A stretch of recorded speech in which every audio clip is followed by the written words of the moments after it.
Welcome to the Video Creators Podcast. We help YouTube creators grow their audience and business with next-level tactics and strategies. Want to accelerate your channel's momentum, be more profitable, and change the lives of more people than ever before? You're in the right place. The Video Creators team has over a decade of experience providing YouTube strategy for brands like Disney, Warner Brothers, HBO, and even YouTube themselves. So far, our team is responsible for helping clients generate over 17 billion views on YouTube. And now, to help you, here's Tim, Lennon, and Delana.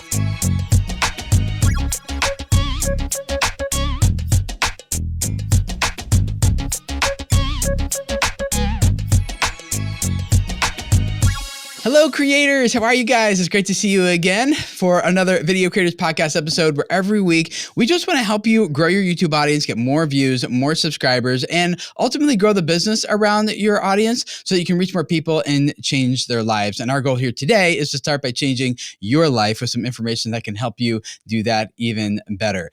Now, this is a special episode because I want to introduce you to a friend of mine because I do want to talk about podcasting for us as YouTube creators. But I want to give you a little bit of context first, because there's a lot happening on YouTube from a podcasting perspective. Now, if you listen to episode number 291 from a few weeks ago, back in 2021, we had a whole episode dedicated to what is happening on YouTube around podcasting. And I'm going to give you a very quick summary of that here, just for the context of this episode. If you want to go back and listen to that full episode, there's a link in the show notes where you can go check that out. But first of all, we saw YouTube launch Google launch Google Podcasts, and their effort was to better integrate audio into its search product. Since then, that project has been quiet, but that was their original intent, was like, let's make a podcasting platform that lets us better integrate content from podcasts into our search. A lot of popular podcasters have also been publishing their podcasts to YouTube anyway, without waiting for YouTube. You have people like Joe Rogan, Logan Paul, H3H3, and many more have been already using YouTube to host their podcast. So YouTube's like, what's going on here? So in earlier last year, the YouTube Music app starts supporting background listening for free. In Canada only. So anyone can do this with YouTube Premium if you pay the $11.99 a month. But I think it's curious that they're starting to experiment with like this feature should probably be free. And then last year, Google said that 15% of people listening to music on YouTube did so with it in the background. And YouTube already has an ad format. They have audio only background ads already. And so it makes sense that it might be leaning into this. In May of last year, YouTube tested listening controls, which provided a dedicated music player interface on the main YouTube app with 10-second forward and backward buttons. Those types of controls make way more sense for audio first format content than it does for music videos or any other visual based type of content. And they're also called listening control, not viewing controls, right? And so that has been a core feature of the product now for the past several months. Also last year, YouTube then introduced video chapters and then automatic video chapters, where allowing people to easily jump to different sections of a longer video. And we know that those individual chapters can also rank individually in search. Even if you don't put it, so like one video even if you don't put the chapters in there, one long video could potentially rank for like 10 different chapters for different things now, which is really fascinating. And then on September 15th, YouTube launched its own audio podcast on YouTube called The Upload. It's called The Rise of the Creator Economy, where they interview YouTube creators who have turned their channels into successful careers. And then a few months ago, a Google spokesperson confirmed to The Verge that they hired Kai Chunk, I think that's how you say his name, to, quote, manage the large volume of existing podcasts and relationships across the YouTube platform. So why is all this happening? Well, we see many of YouTube's and Google's competitors are jumping into podcasting as well. Spotify has spent billions of dollars buying podcasting shows and companies. Spotify is also getting into video podcasts now, and Apple and Amazon are both heavily investing into podcasting. YouTube reportedly generated about $20 billion last year, whereas the entire podcasting industry didn't even generate $1 billion. but that number is slated to double in 2022. And there's a lot of people jumping on podcasting right now. So if you want to hear more details about all of that and what's going on there, especially what it means for us as creators, jump into that episode that's linked in the show notes, number 291. Today, what I want to do is I want to talk about the practical side of this for us as creators. So like, if you've been thinking as a YouTube creator about like, what does podcasting mean for me? Is this something that I should consider? Is this something I should jump into? Or I'm curious now, like, oh, YouTube sees something here. And whenever we see YouTube moving a direction, it's always a good idea for us as creators to consider what that direction is and what it means for our strategy. So today I want to talk about, if you're thinking about launching a podcast, how do you do that? And what does that look like specifically on YouTube? How does it complement our YouTube strategy? And I want to introduce you to a special friend of mine to do that here today.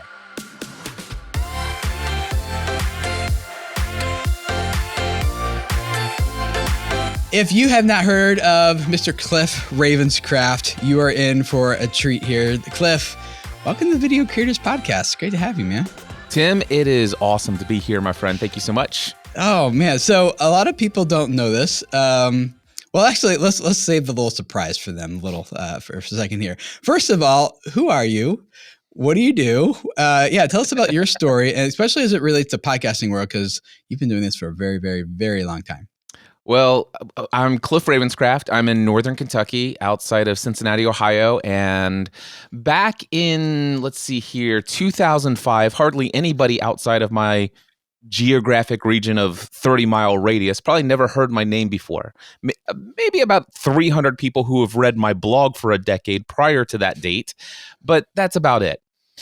And then in December 2005, I decided to launch a podcast devoted to the TV show Lost through a unique set of circumstances that gained 27,000 subscribers around the world by my third week podcasting.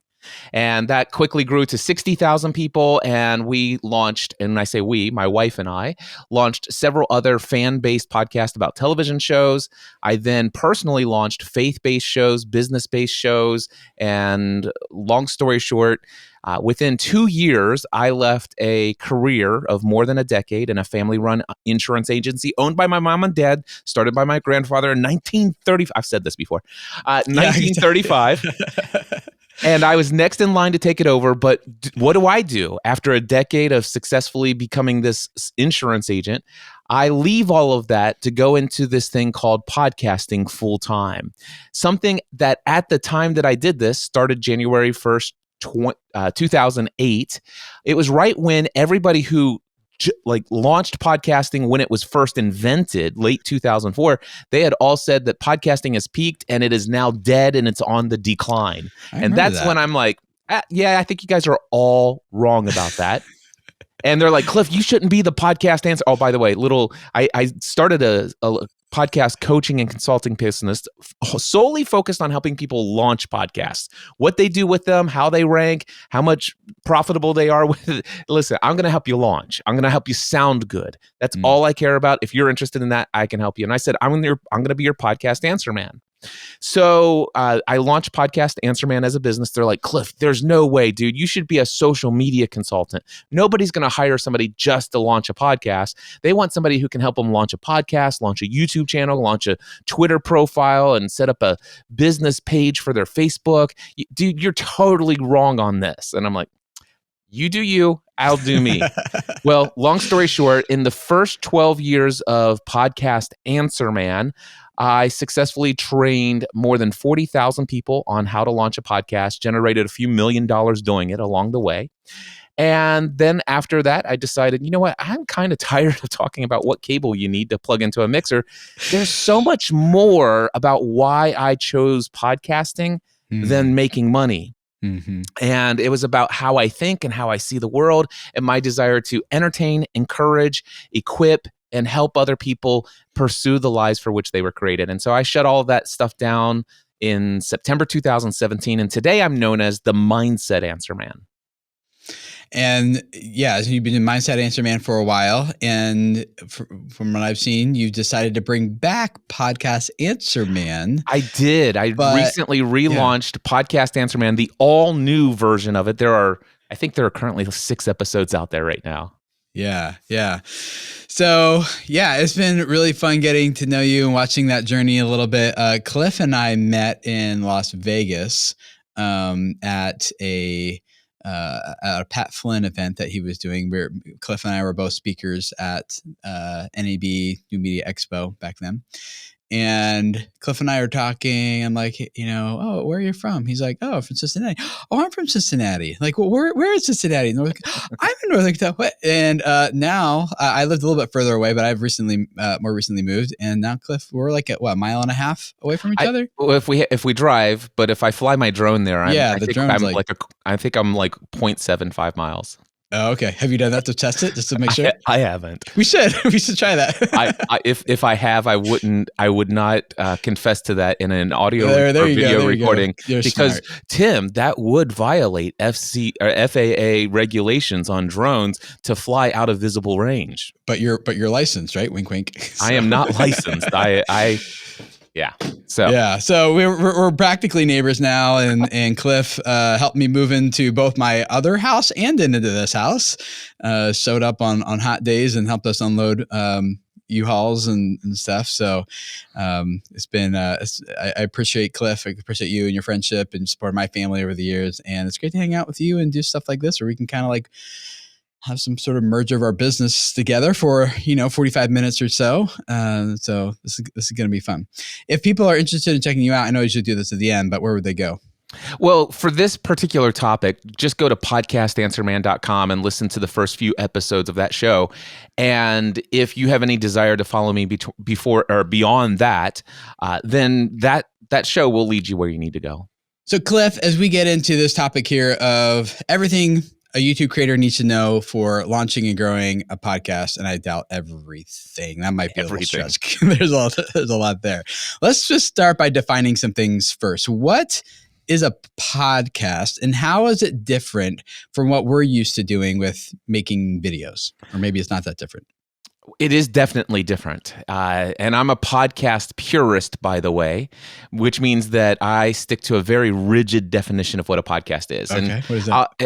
I'll use the broadest definition that's possible, but still, if it doesn't meet this criteria, it's not a podcast. Okay. So a podcast is, simply put, a digital media file or a series of digital media files that are created, published online, and are subscribable and delivered via an RSS feed.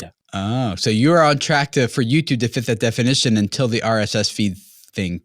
Yeah, if you are creating video content or audio content with, B-roll footage behind it or whatever you do, and you're publishing incredible long-form content consistently week after week and having people say, hey, I've got a podcast on YouTube, if I can't subscribe to that content via my favorite podcasting app, whether it be the Apple Podcast Directory or app, the Stitcher Radio app, the Spotify podcasting app, or some of my favorites are Overcast app, I like that one. Pocket Casts app, or Downcast app. And there's literally 150, 200 other apps that I could rattle off.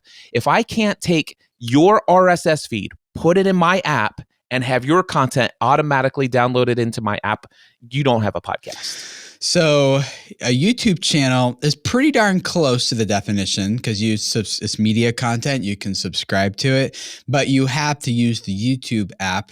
And YouTube does have RSS feeds, but I don't know that anybody uses them. And I don't even know how many people even still know what RSS feeds are today other than podcasters. Well, I can tell you right now, there are millions and millions and millions of people who are listening to podcasts, and they are subscribed to those podcasts via RSS feeds who have no idea what an RSS feed is. Yeah. It's not required that you know what an RSS feed is for you to benefit from it, but it is required, in my mind, for you to have an RSS feed that people can use, whether they know they're using it or not, right, to subscribe to that content for you to actually technically have a podcast. Yeah. Is that the rigid definition or is that the broad It is. definition? That's the rigid definition. It is the rigid part of it is the delivery via a media enclosure in an RSS feed. An RSS feed. Yeah. Yeah. Okay. So for people who don't know what an RSS feed is, there's a lot of tools for podcasting popping up that make that a little less necessary. For example, Anchor.fm, like you don't, I guess, like they're automating so much of that process for better or for worse, right? I know there's pros and cons to it that you don't even need to know what your RSS feed is. You create an account, you upload your media files, and then you click a submit to iTunes thing. And I know you and I would both agree that's probably the less than ideal way, just from a control perspective.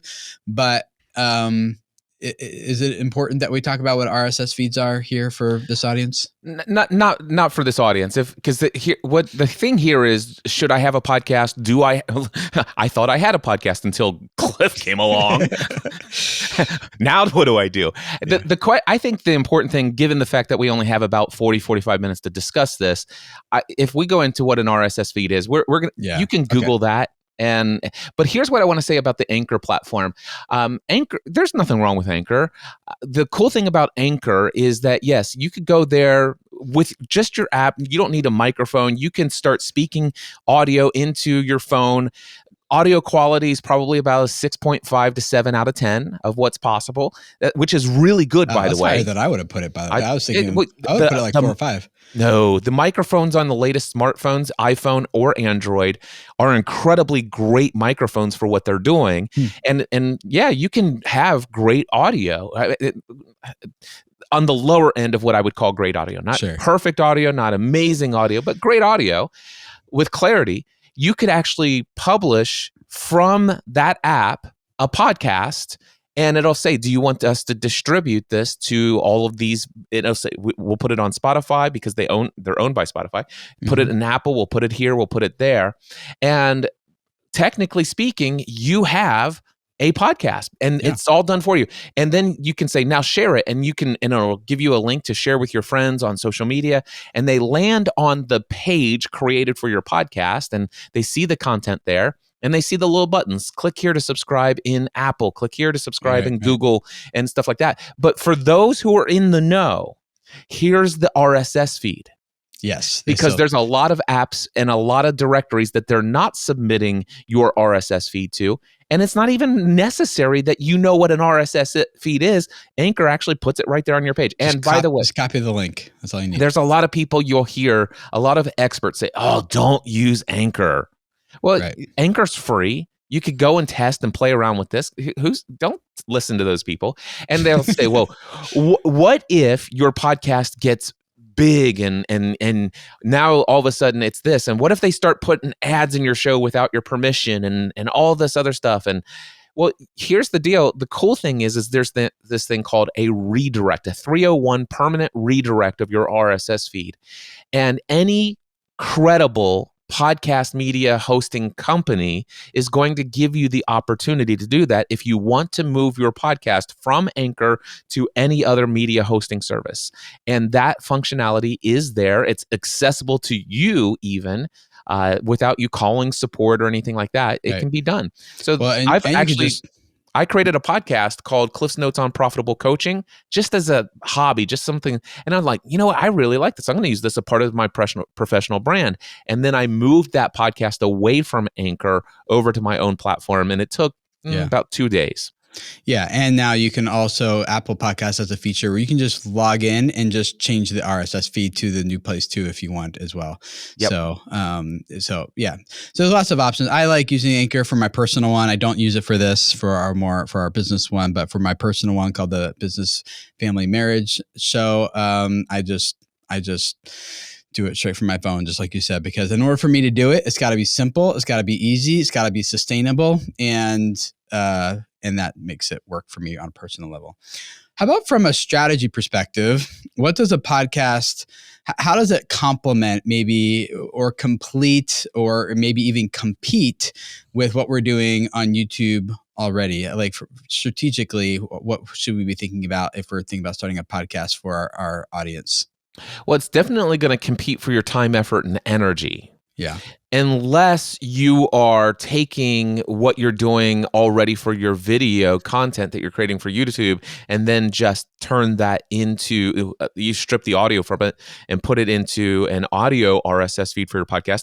Or, and people don't talk about this, but video podcasts are a thing. They always have been, well before YouTube. Right. So, I remember on the iPod, you could download MP4, right? yep. And watch it there. Yeah. Yep. So you could just take your YouTube content and take those video files and take it over to a media host that provides an RSS feed subscription ability. And you could just do that. And if you do that, the time, effort, and energy is minimal. However, here's what I would say is that a majority of people who consider themselves podcast listeners, and I am technically speaking of people who are, there's a lot of people, it's like, oh yeah, I'm like totally into podcasts, but they've never watched anything other than a subscribed YouTube channel. And I don't argue, I don't like get into it. I'm just, when I'm in a technical, somebody's asking Cliff, what's your professional opinion and how do you define a podcast? That's the only place where I'm going to have this kind of conversation. Okay. But for people who actually are podcast listeners, and it's even that language, podcast subscribers, people who consume podcast content, 98% are listening. Only 2% will watch. Now, I subscribe to 2 different video podcasts where I've watched every week or listened every week, and I'll explain that in a second, since 2005.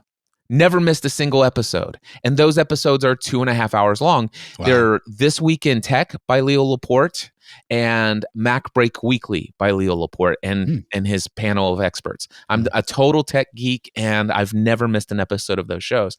They are video first content.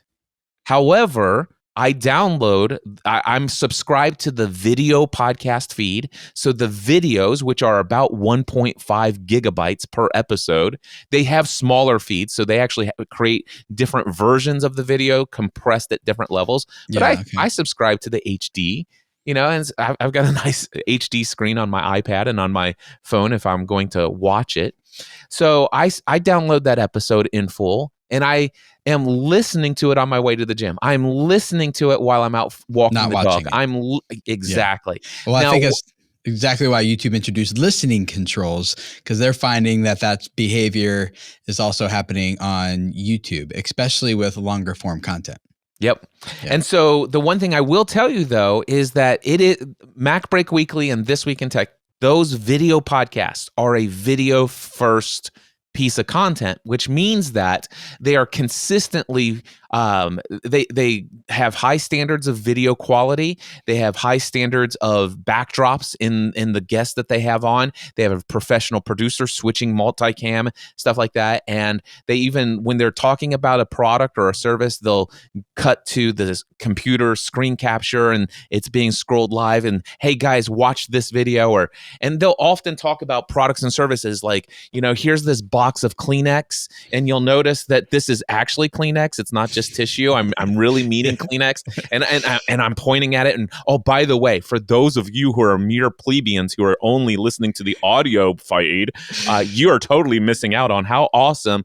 You don't even know, is this a rectangle box or a square cube box? You'll never know unless you actually pull your phone out of your pocket and watch the video and back it up 45 seconds to see this incredible, awesome video. But the thing is they also have an audio only version of that video first content that if you actually subscribe to the audio only version, you're basically a second class citizen in that community, and you'll never be able to do that. You might actually feel compelled. They might talk about something so awesome and so appealing, and before I used to only subscribe to the audio feed, that I would actually go and look up the video on their website so I could find that point to find. It's like, so we're already getting into some of the weeds of some of the things to consider when you're a video first person doing audio. Well, when I think about it from a strategic perspective, for me, I have found that different formats and mediums of content reach different people, and the YouTube channel we have found is really good for reaching the people who are just starting on YouTube, the tire kickers, the people who like don't really want to invest more than 3.5 to 8 minutes learning about this stuff. And it needs to be really, I don't know what the right word is, engaging, compelling, really fast pace. Give me the info, blah, blah, and that's it, right? And they don't really end up converting as much to, at least for our business, to sales, because, and mostly because our business isn't targeting the, where's the record button on my camera type of people. We're targeting the people who are already probably have about 100 something thousand subs and they're trying to get to 1 million, right? Those types of people. And those types of people we have found do not really watch YouTube videos. In fact, they don't really watch YouTube much themselves at all anymore because they're so busy making content and growing their business and things. And watching TikTok. Sure. Yeah. 2.5 hours on TikTok and in 15-second spurts, I suppose. But they're far more likely to sit down and listen to a half hour, 45 minute, even an hour podcast, because we can go deeper. We can discuss things on a more complete type of level. And we can build a little bit stronger of a perceived human connection and relationship in this, because people are giving us a little extra time. And it's less of a give me the info ASAP like on YouTube for our audience, and a little bit more of like, I want to hang out with people that I enjoy hanging out with. I want to feel like I'm hanging out with them and also get really good, like in-depth information at the same time, rather than just, here's 3 ways to do this thing you've never tried type of thing.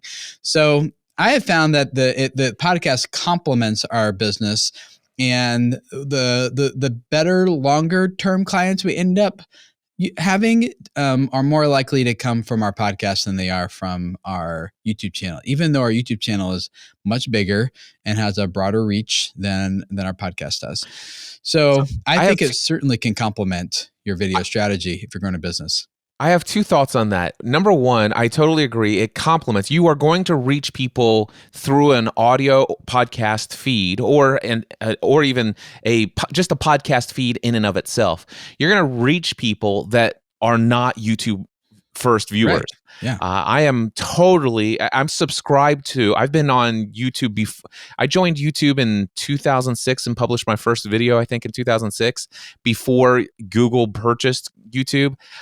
And in all of these years, I am currently subscribed to about 13 or 14 YouTube channels. All right. And only 3 or 4 or 5 of those channels produce content, maybe 1 episode per week. So I'm just not a YouTube first guy. I consume a lot of YouTube videos, but I don't subscribe to a lot of them. I just go, it's basically my way to go find documentaries on the Beatles or interviews from, the 60s and stuff like that. Or Tim Schmoyer videos, right? Let's be honest. Schmoyer videos. Of course. Absolutely. Yeah. Everybody subscribe to video creators. Hit that subscribe button, people.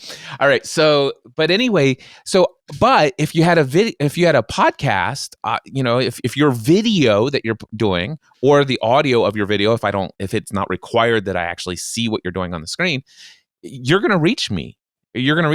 Or even if you create something separate from your YouTube content. Now, this is where it could be, it's definitely, it's complement. You're going to reach people through a podcast that you'd never get with a YouTube channel. You're going to reach people on YouTube that you would never get in an audio podcast. And you're also going to reach people with a blog that will never watch or listen to anything you ever say. Right. Yeah. So it's just, there are the various kinesthetic people, visual people, audio people learn in different ways and they have their preferences. The other thing that I will say though, is the only competition is that time, effort, and energy. So some of you already are creating great content for your YouTube channel, and you have a formula that really fits what has been, at least up till now, the algorithm for what gets you the most number of suggested videos and all that other stuff.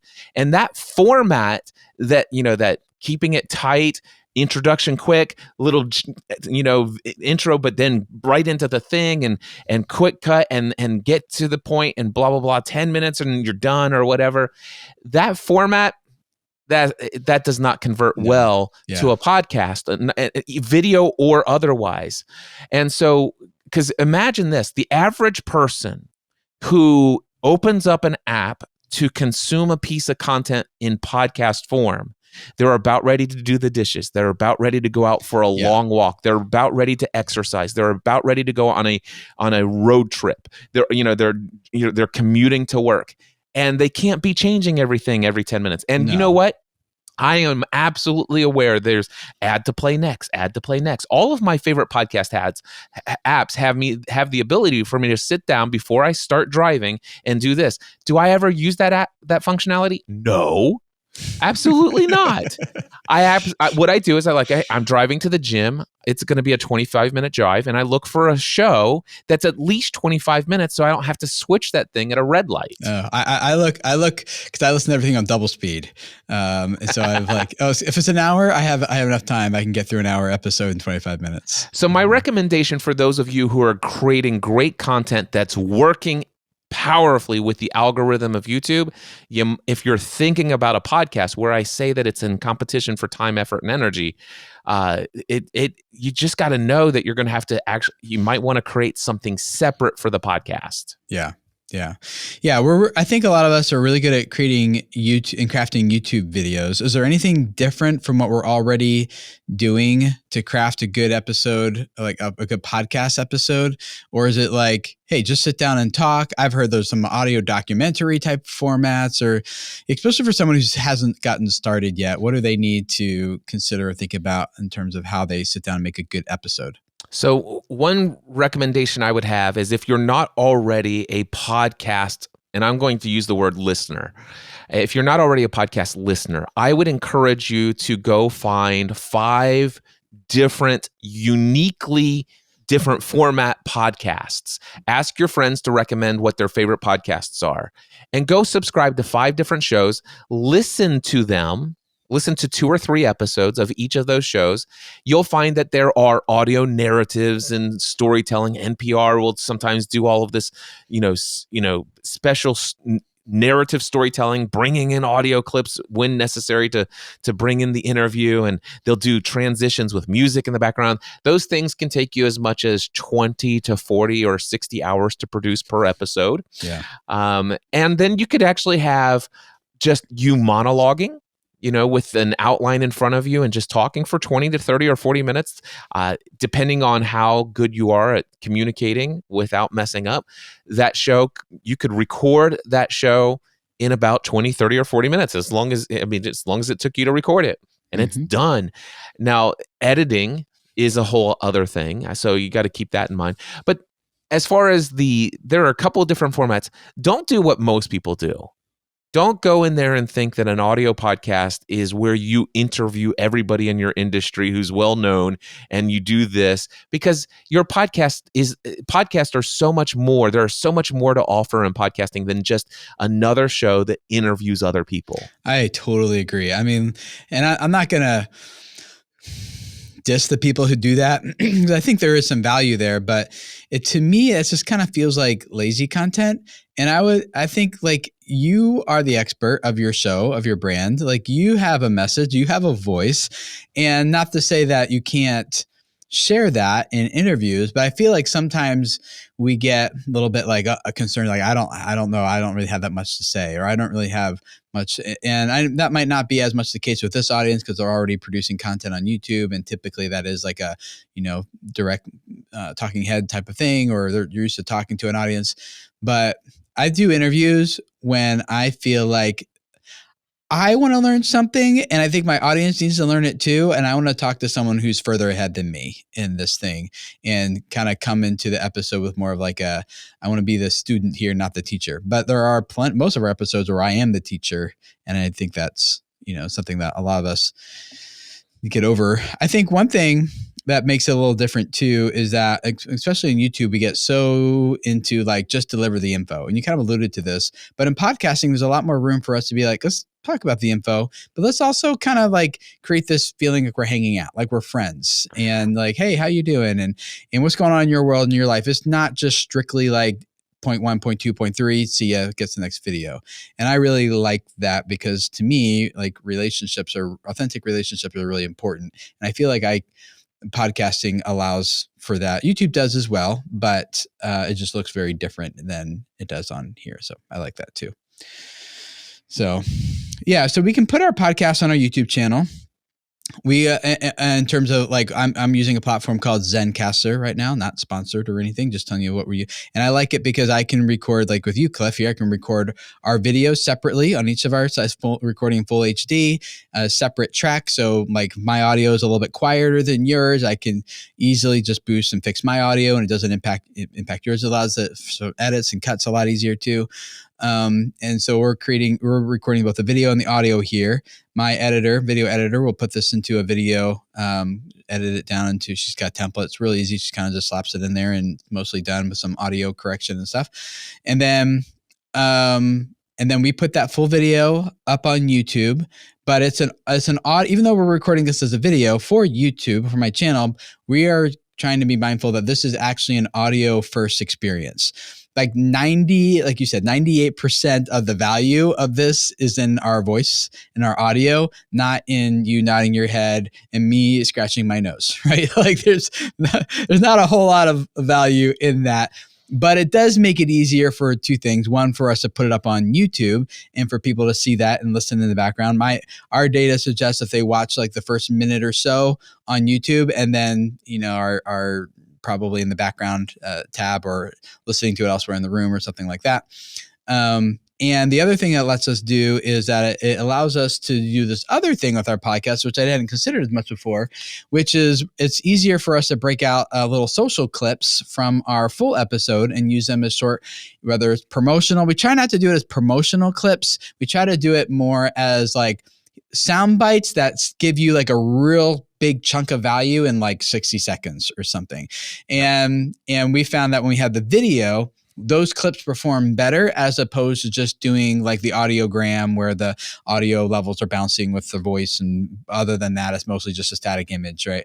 So we found when we do it, we make an audio first experience, but also record the video. That gives us the most opportunity to use the content for as many different things as possible. So yeah, do you have anything to add to that, or any other perspectives or opinions on what that would look like from a strategy perspective? No, I love all of those things that you just said. Completely agree. Those audiograms with the bouncy lines a lot of people use them to promote their show. It's like, you like this? Listen more. Whereas I believe if you're going to capture somebody's attention on Instagram, you should provide the value on Instagram. Exactly. Yes. The thing is, as an audio podcast, this is the way I think about this. When I've actually got somebody who is listening to me via a podcast feed, they're actually in their podcast app listening to this, then I want to use that podcast to demonstrate who I am and the value I bring, my personal brand, here in this podcast episode. If I'm on YouTube, I want to bring the value that I want to promote who I am and what value I have to offer on YouTube. And the same thing, if I'm going to put something on TikTok, I don't want to promote I'm not going to promote my YouTube channel on TikTok. I'm not going to promote my TikTok on my podcast. I'm going to deliver the value there. And it is possible to create one piece of content that can do all of those things. And I loved exactly what you said. Rather than trying to take a clip and say, hey, if you want more of this, you've got to go find it over here. Instead, see if you can't, if you're going to have a 90-second clip or whatever the length of clip you're limited to on whatever platform, and I think in TikTok you can do 3 minutes, make sure it's a 2.5 to 3 minute all value included here clip. And that I just want to emphasize that. Yeah, we could put like an icon or a graphic on it or overlay that says, subscribe to the podcast here. But I never do that when I see other people's clips. I might watch the clip and be like, that was good. If it's a promotional piece, I probably won't go convert. And that's what a lot of people are trying to do is like, I'm trying to get all my audience from all the different places to this one thing. Whereas our approach is more like, let's serve people the best wherever they are and give them what they need there and just grow that platform instead. So Tim, the funny thing is I absolutely hate Spotify. I was a Spotify subscriber for music, and don't get me wrong, the Spotify app for music is 10 out of 10, but I'm an Apple geek. And so I moved to Apple Music, and I left them in the dust, and Apple Music had a family plan where Spotify didn't at the time. So But when it comes to podcasting, the integration of the podcasting into Spotify, absolutely terrible. It's a nightmare mess as far as how it played out. So when Joe Rogan moved to exclusivity with Spotify, he then no longer is a podcast because I can't subscribe to him via an RSS feed. So it's not it's the Joe Rogan experience, but it is not a podcast. All right. So in my opinion, sure. All right. So anyway, I actually stopped subscribing to Joe Rogan, but I'm on TikTok. I love TikTok. And so I do occasionally see Joe Rogan put these, 2.5 minute, 3-minute clips. And occasionally it's somebody like Elon Musk who said something, or there's some other somebody I have never heard of before. But man, I'm listening to this. And what was just said here was incredibly powerful. Usually that's not enough to hook me though. But maybe a couple of days later, somebody else has taken they've taken a different clip from the same episode with the same person that's being interviewed that also is incredible. It's like, I like that. Yeah. And then I'm like, okay, who is this guy? And then I go to Spotify, look up Joe Rogan, hit subscribe, and search through his episodes to find out who that was. And I'll download that and go, and I will listen to that episode. And I don't delete the Spotify app, but I feel like it.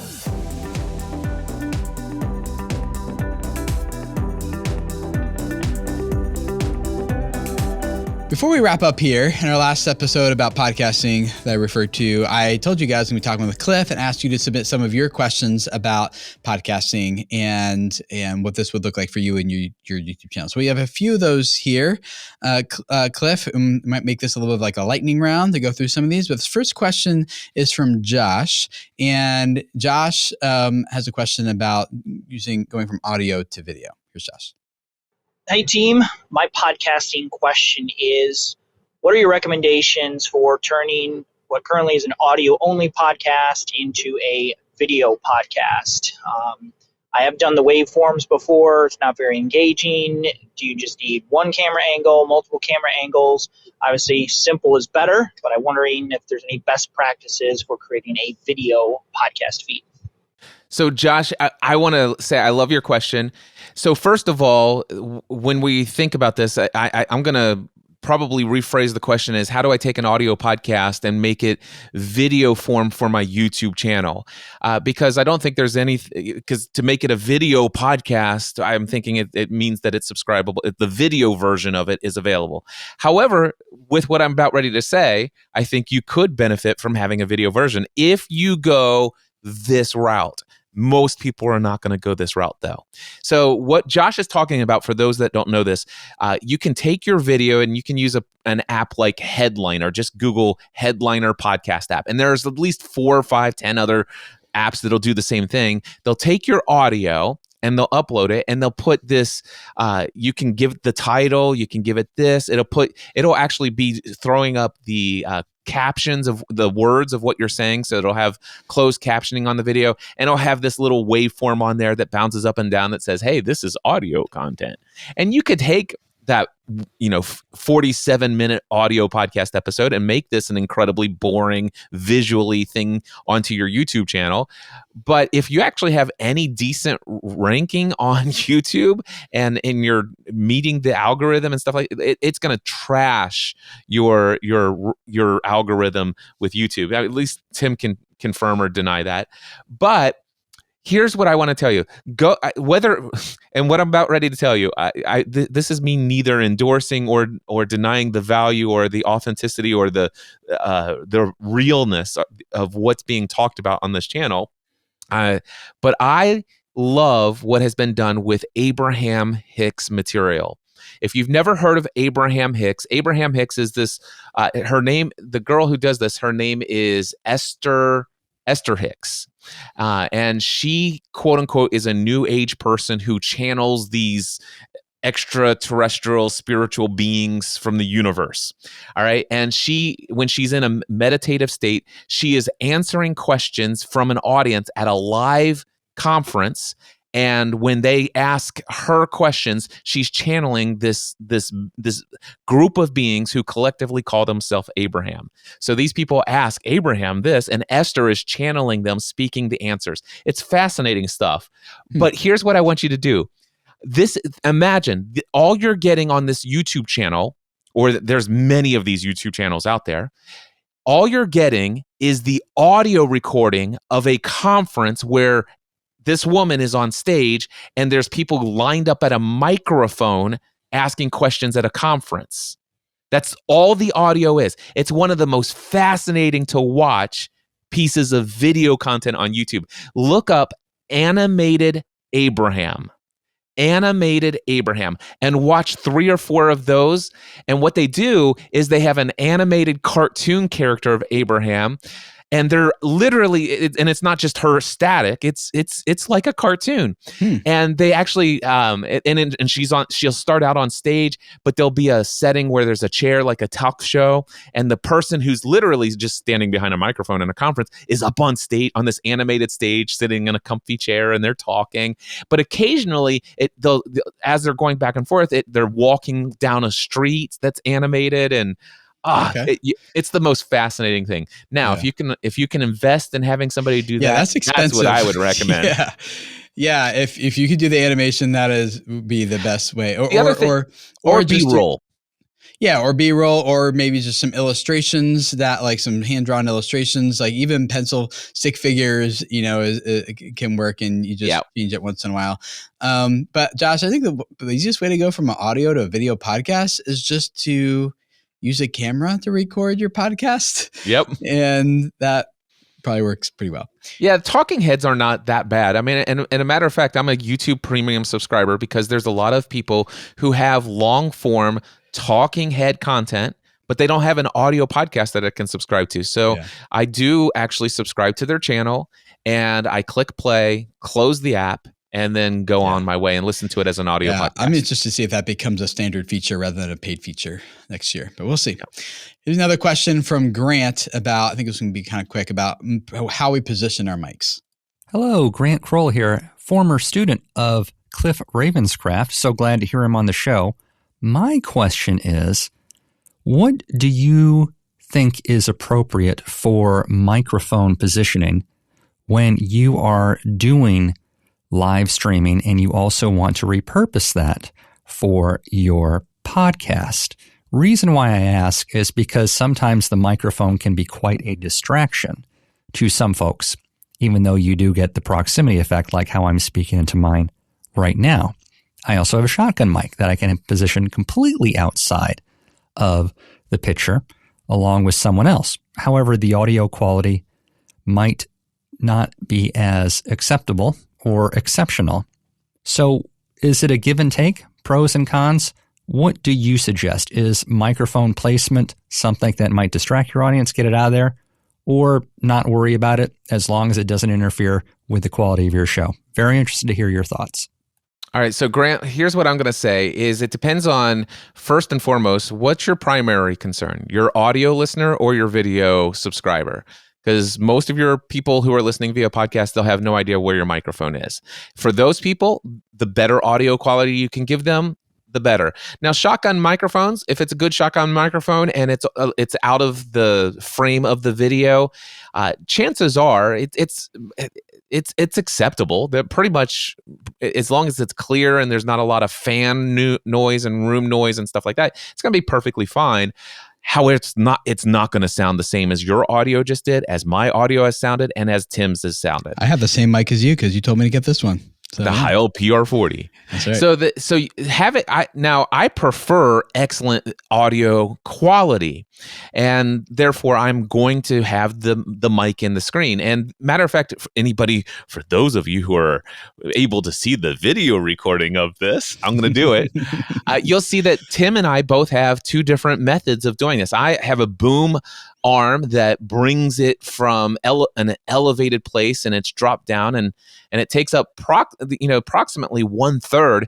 But believe it or not, I actually frame my shot so that the microphone looks good, and I go and get a mic flag that's professional looking. And so my mic flag and my microphone and the arm, I don't consider, it's kind of how you frame it for yourself, like in the meaning of it.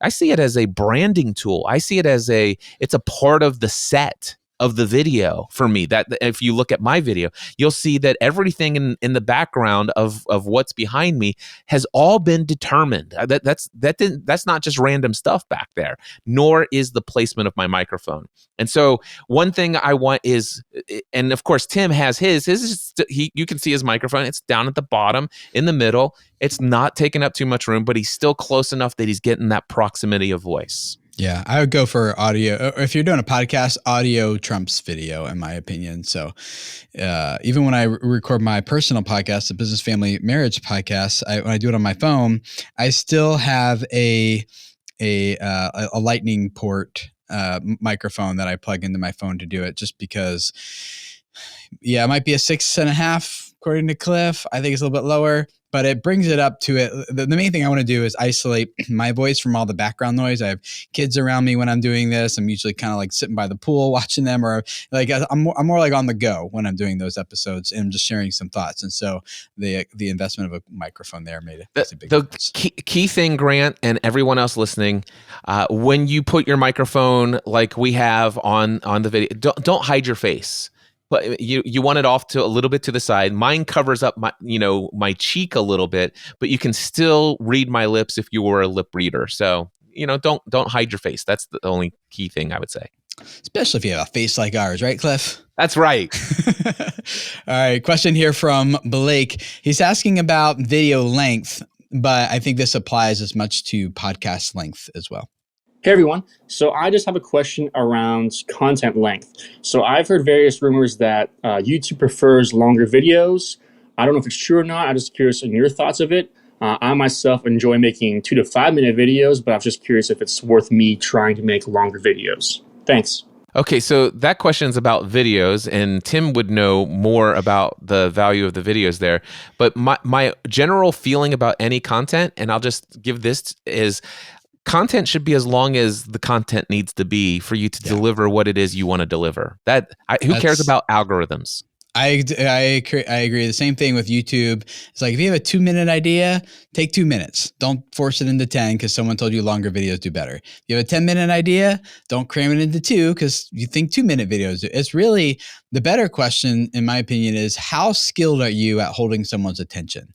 And that should be the determining question of how long your content is. If you can look on YouTube, look your audience retention graphs, like how skilled how is it working? Are people abandoning it pretty quickly, or your average retention like 20, 30%? Well, then you probably should trim it down, because not the length of the video isn't the problem. It's the skill that you have, because people will pay money to go sit in a dark room and watch a piece of content for 2.5 hours. Right, at a theater, because they are super skilled at holding our attention to the point where we want to pay for it and do nothing else during that time. So, and I do the same thing with my podcast episodes. Apple shows you some analytics. You can see the retention of I can see the retention of our episodes there, and how many people click play versus how many people end up finishing or getting close to the end of the episodes. And so I've seen that like around a half-hour minimum, but 45 minutes seems to be about the sweet spot. I think because if people listen on 1.5 or double X speed like I do, they still can get some decent value without it being, it's actually not a 45-minute to an hour time investment. It's about half of that. So I don't know how much of that is happening, but the data suggests like that's how long we hold people's attention. So that's what I focus on. Any other thoughts to that, Cliff? Nope, that's exactly, it's how I feel about it. Cool. Well, people want to check you out again, just search iTunes, or it's not iTunes anymore, Apple Podcasts for your favorite podcast directory, wherever you're listening to this already. Search for Podcast Answer Man. Or if you're watching us on YouTube, podcastanswerman.com. So is there a Podcast Answer Man YouTube channel? No. There's just Cliff Ravenscraft. Okay. All right. Well, maybe he'll be inspired to start a Podcast Answer Man YouTube channel and put your podcast there too. Although it wouldn't be a podcast anymore.